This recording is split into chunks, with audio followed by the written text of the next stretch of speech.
Hello and welcome to part 2 of our series on world building. You know why you should design your own campaign setting. Now let's show you where to start the process. The process is a lot of work, but it's also a lot of fun. So step into the dojo because it's Building Your Own World part 2.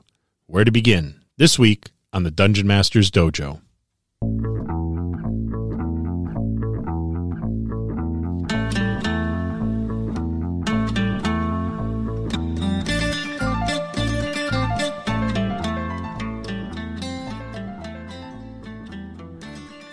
Greetings and salutations, DMs, GMs, referees, judges, game operation directors, and all other variety of storytellers. I am Lou, and these are the guys who put the old in old school. They made Mountain Dew in a Hot Pocket a meal, and you better get off their lawn. Our host, Bill and Scott. Bill, Scott, how's everything going this evening? As long as you're staying off the damn lawn, everything's going fine. It's been pretty dry. I don't have much of a lawn. So, world building, where do we start? Have an idea. Yeah. Know what you're building and stick with that theme.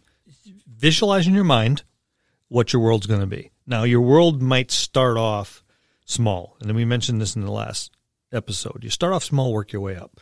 We're going to assume you have already done that. First thing I look at is the ecology. Desert, forest, plains, archipelago. What's it look like? And that's where I start. And then from there, I'll work into other points. But that's where I start. I start with my map. And when we built our world, Hymerin, the very first thing I did was make the maps. And that suggested everything else for me. I am not much of a map maker. I'll do it, but it's not really my wheelhouse. I've seen your attempts. I fixed them. Thank you.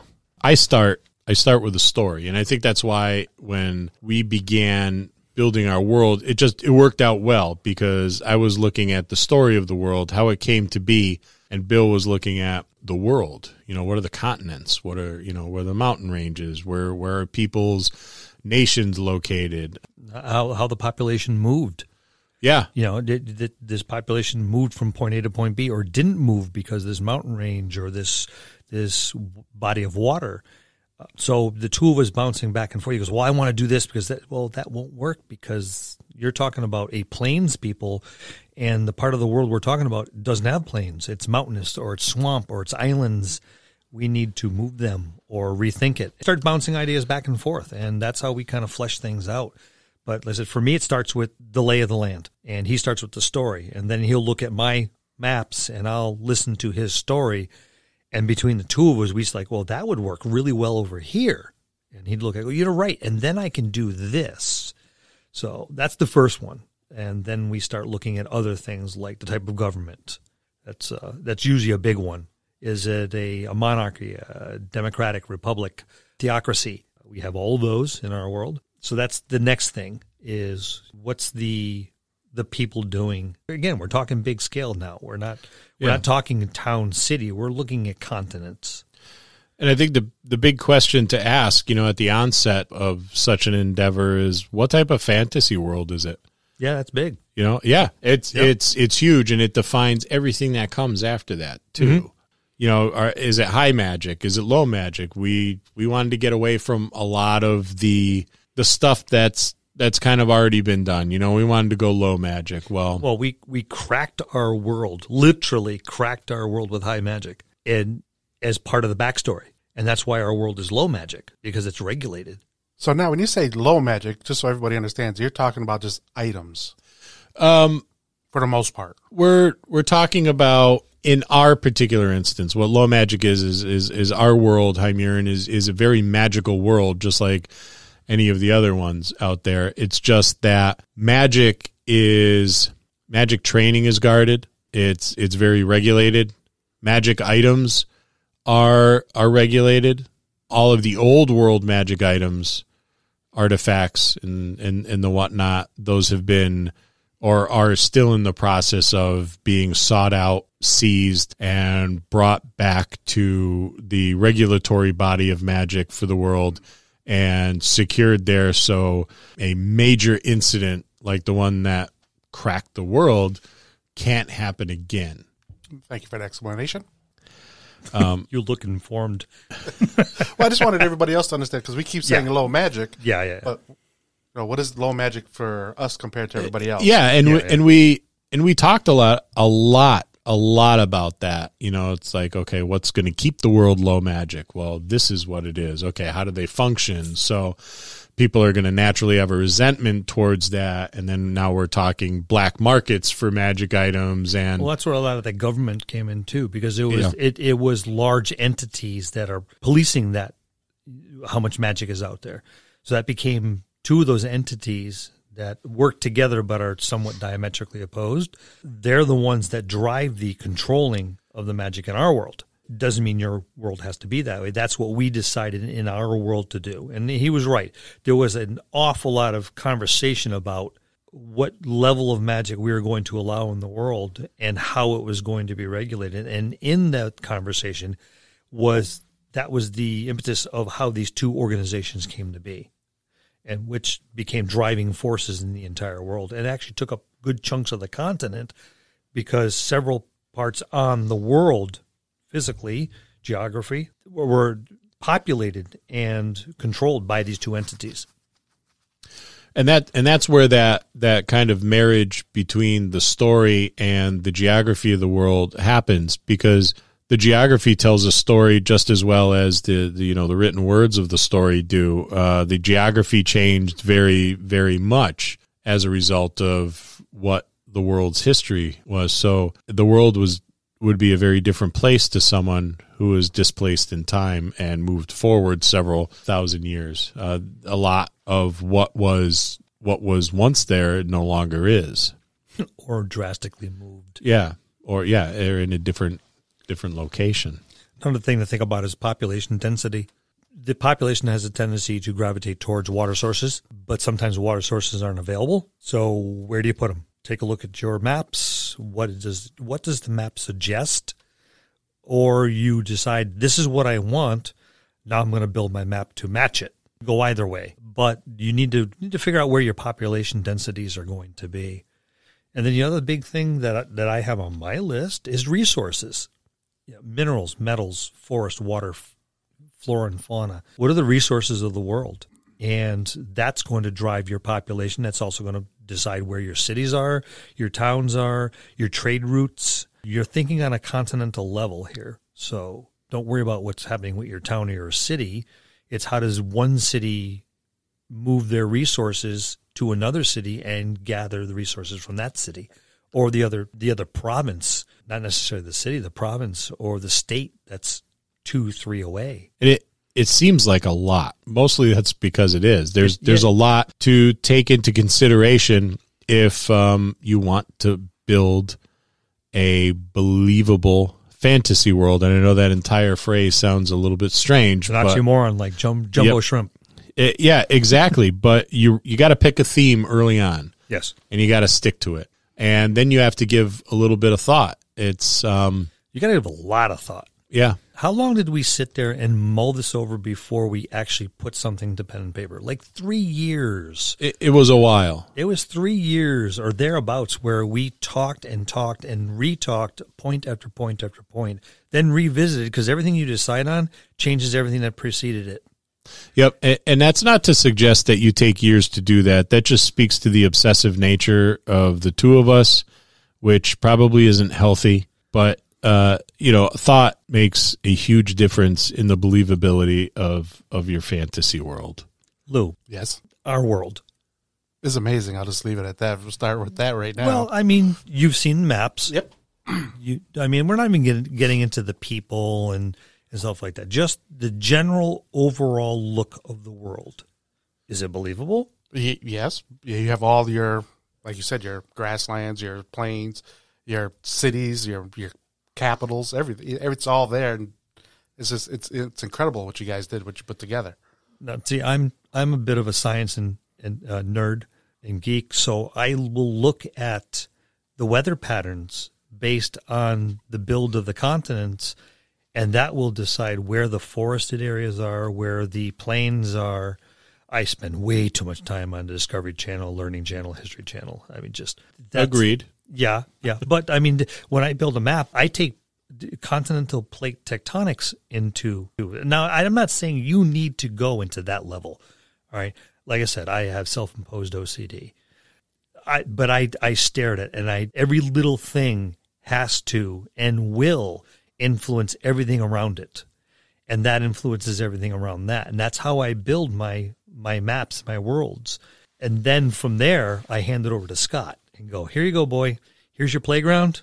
Have fun. The ultimate sandbox. And he does. Exactly. The ultimate sandbox. And that's what makes it so enjoyable is there's that passing of the torch, and I add the story and the history to it. And then once we hand it over to you guys at the gaming table, it's like you breathe life into the world, because that's what's going to happen. Oh yeah, we create the monster, but they provide the electricity. Yeah, and your players are going to do that, and let them do that. Oh yeah, because you get a much better end product if you allow that to happen. Now we already know we're thinking big. I mean, we started off small, but we worked our way up. We started with towns and cities, and they've explored those, and then we worked our way out to regions. Well, now we're talking states, provinces, continents, right? Well, now you have a continent. Let's build another. Does the neighboring continent affect the one you've just built? And if so, how? And then when you go from there, you go to another continent. Now we have 3 major continents and a massive archipelago, which was at one point a solid continent. Remember, I mentioned we broke our world. On purpose. On purpose. But that was the epicenter, and we shattered a continent. So we have this massive conglomeration of islands and archipelagos and things like that. That used to be a continent. And then we had 3 other major continents. And each one influences the next one and then the next one. That's how you build your world, is make sure everything works. And why? We have a story. What does this continent have to do with that one? Right. This one here exports resources. This one over here exports help, work, people, labor. This one over here is natural resources. Our main continent, where everything started, is where a lot of the natural resources come from: minerals, gold, gems, lumber. Mostly comes from the big continent in the middle of the world.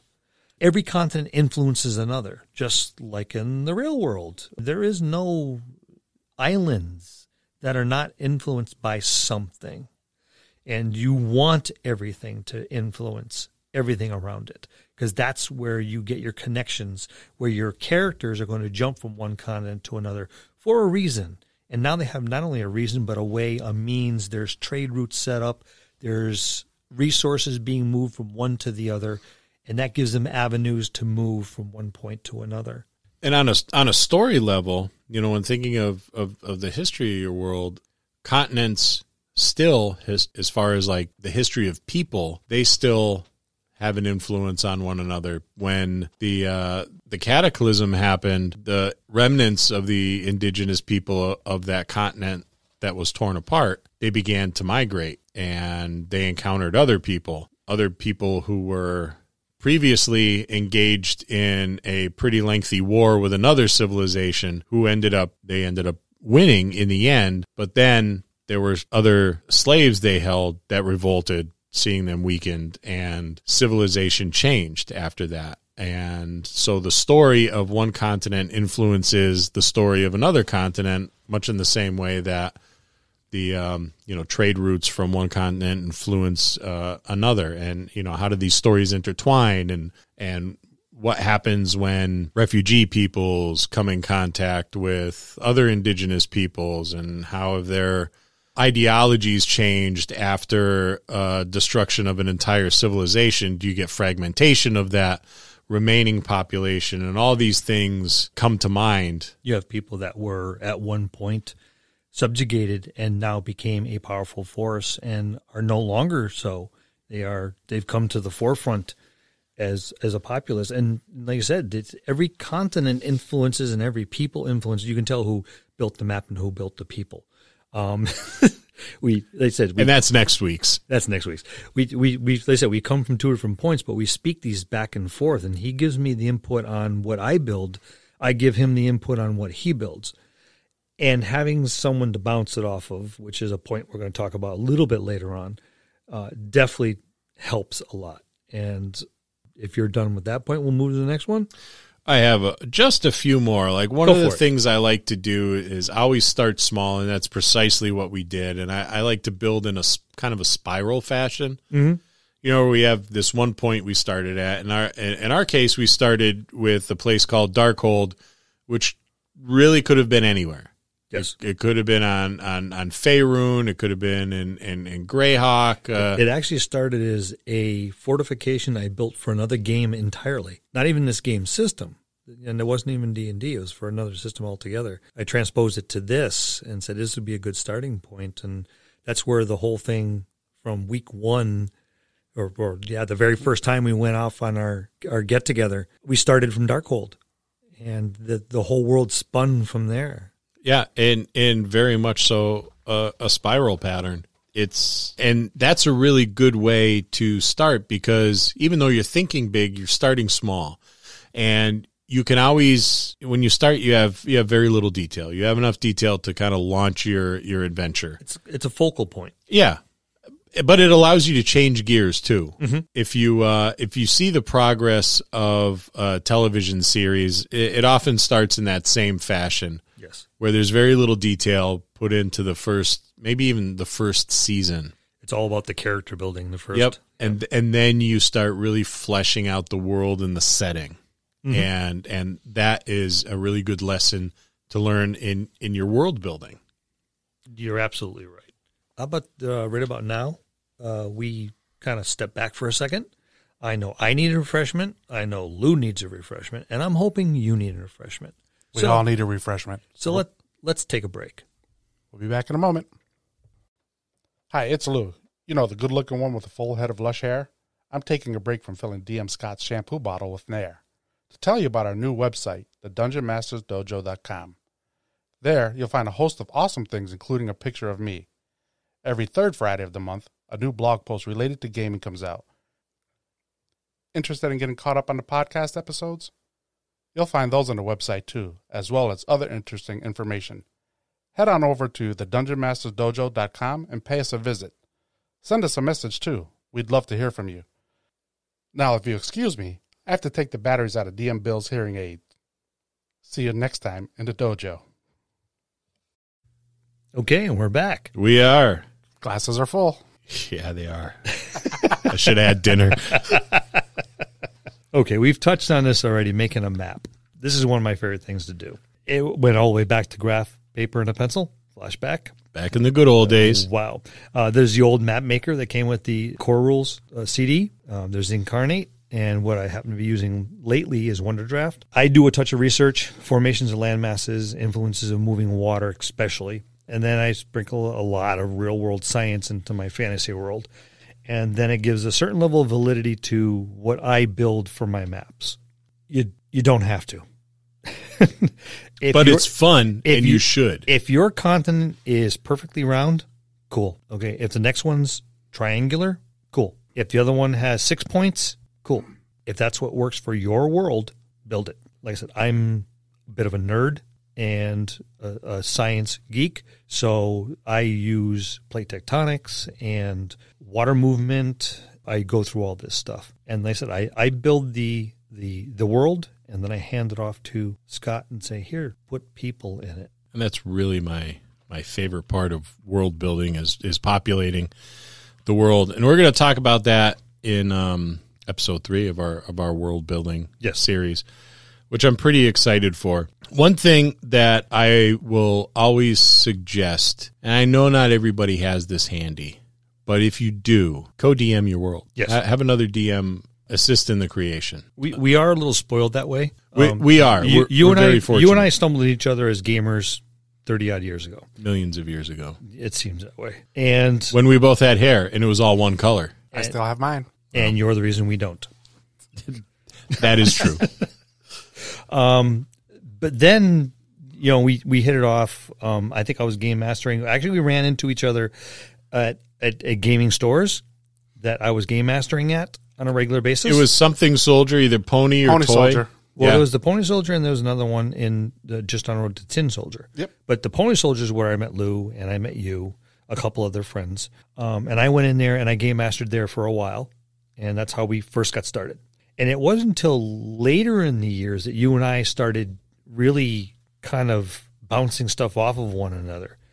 And then there was the birth of our long getaway. And that became the impetus that started this whole thing with our building the world and you and I co-DMing a lot of stuff. And co-DMing is not just, okay, I build the maps, he builds the people, we bounce stuff off each other.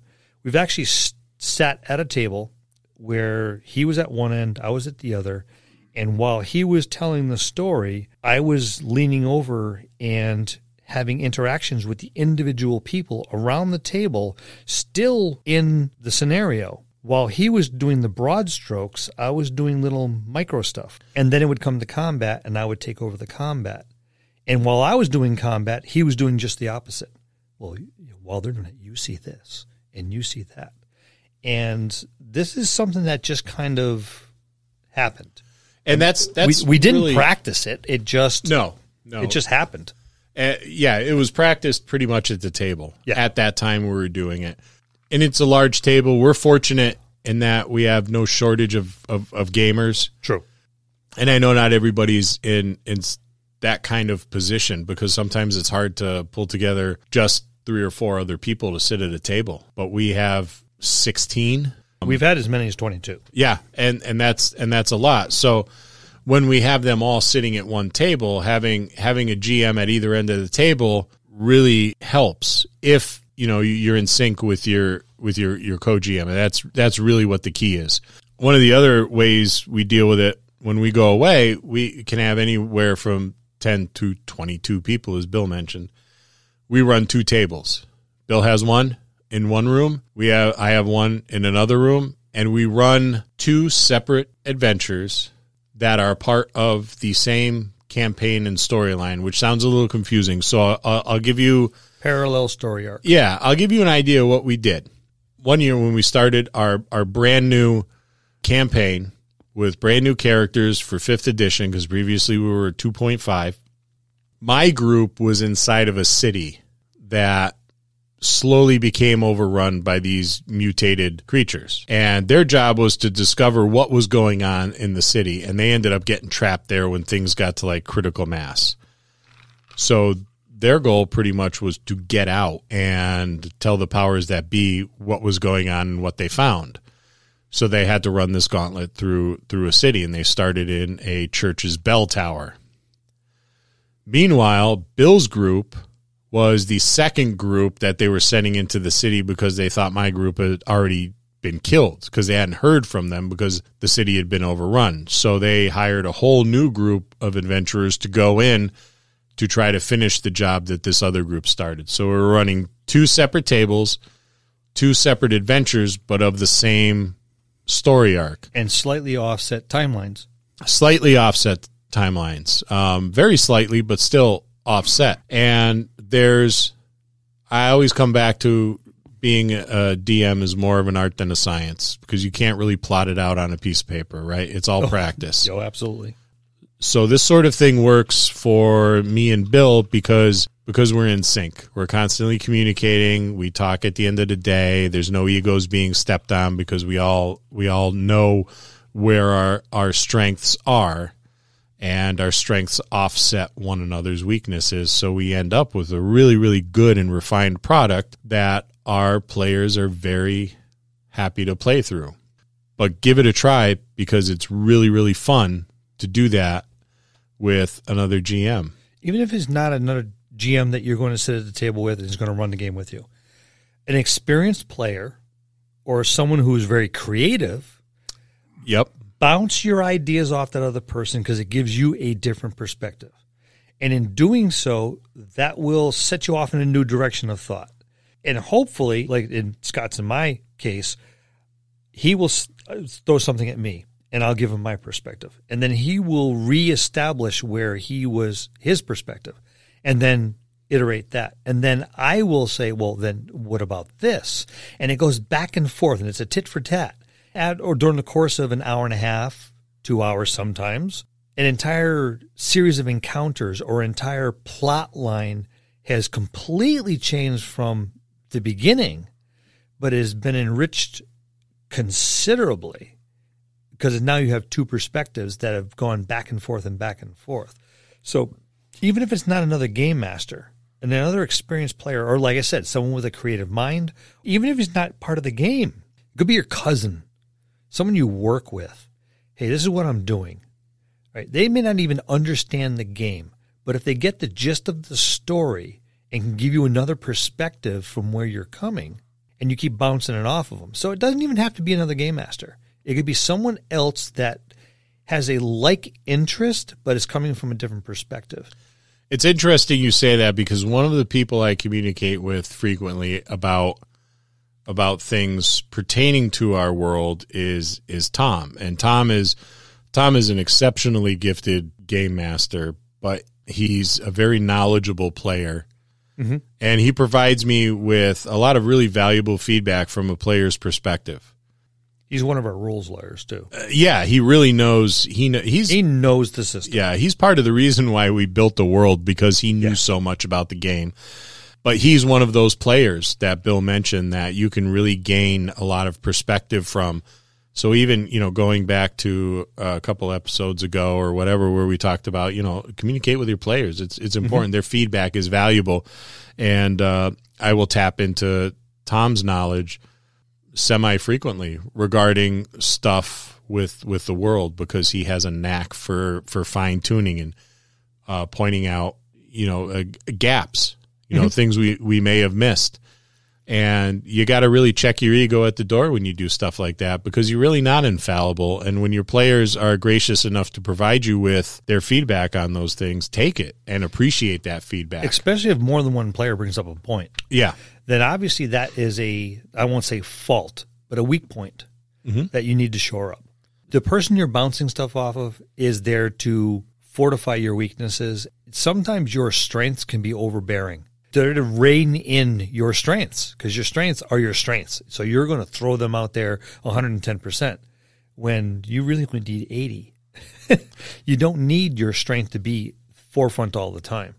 And having someone to rein in that and then bolster up your weaknesses is going to make you a better storyteller and a better game master overall. Again, you're looking at a different perspective through someone else's eyes.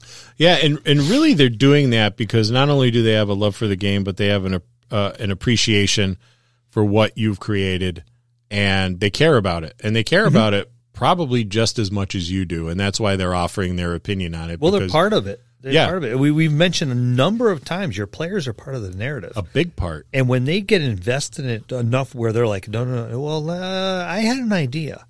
And I noticed you were doing this, but what about that? And again, player input we've mentioned a number of times, and we will continue to mention it because it's such a huge part as a game master to listen to your players. Another area that I will oftenly dip into is life experiences that you have not encountered from the other person.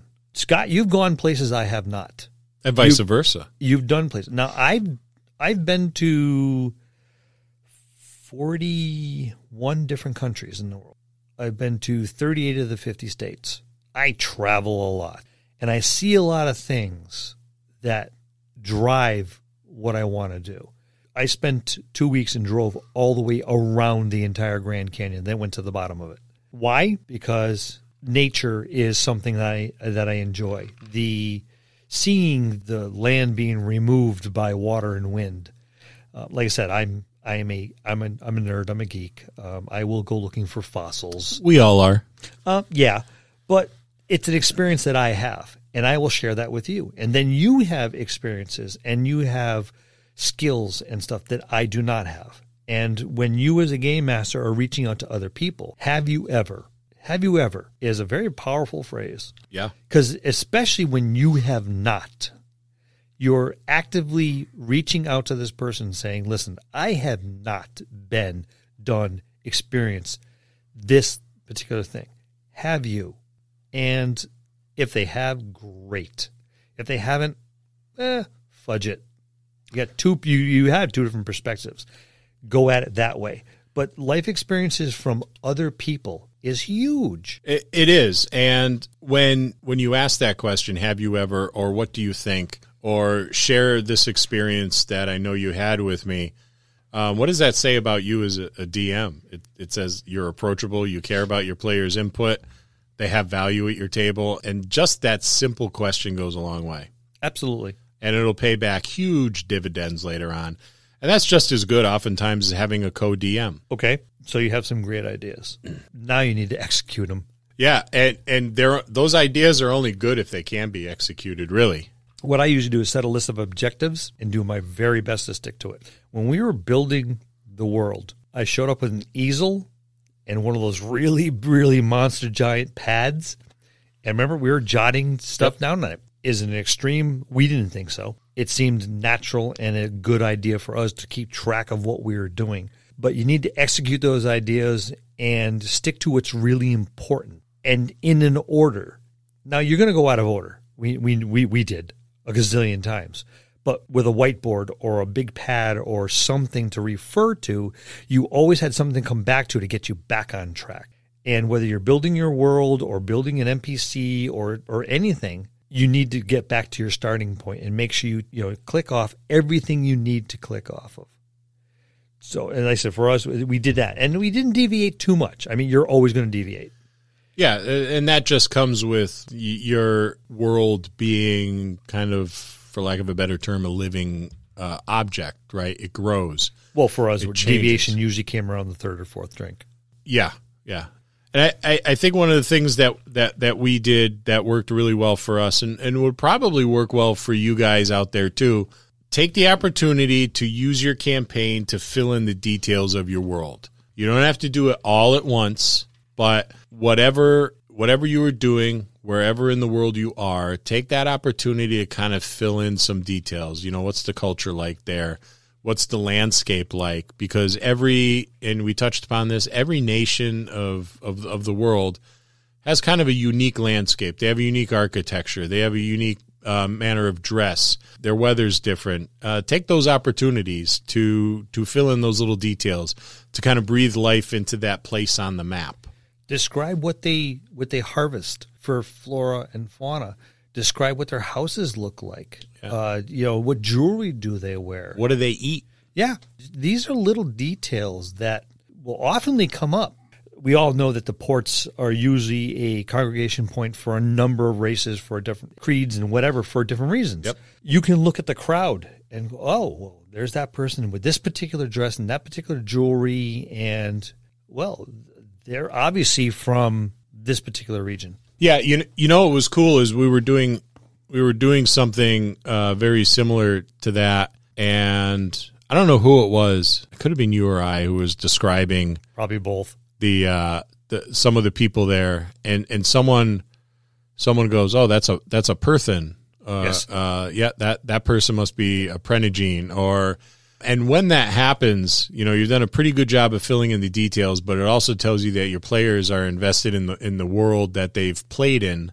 Because they're paying attention. Yeah, and they've probably had a hand in much of the stuff that's been created for that world. Well, I mean, as you build these parts of the world you've envisioned, they're going to start to coalesce. They're going to start to marry up. The edges will start to fit one another. And the next piece that you build is just a little bit easier than the one you just built. And as you put them together, each piece completed is the groundwork for the next one. And it'll just keep going on and on and on. It's very daunting to start with. It's daunting. It's a world. You're literally building a planet. In our case, we have 4 set continents. I have a 5th that hasn't even been unveiled yet. You're building a world, a globe. We've even gone so far as to describe what you see in the night sky on other planets and moons, and they're all named and where they came from. Good job on that, by the way. Thank you. So it starts off daunting. It will end up a little bit, I'm not saying a lot, a little bit easier, because every piece suggests what should be next to it. Agreed? Absolutely. It's so much fun.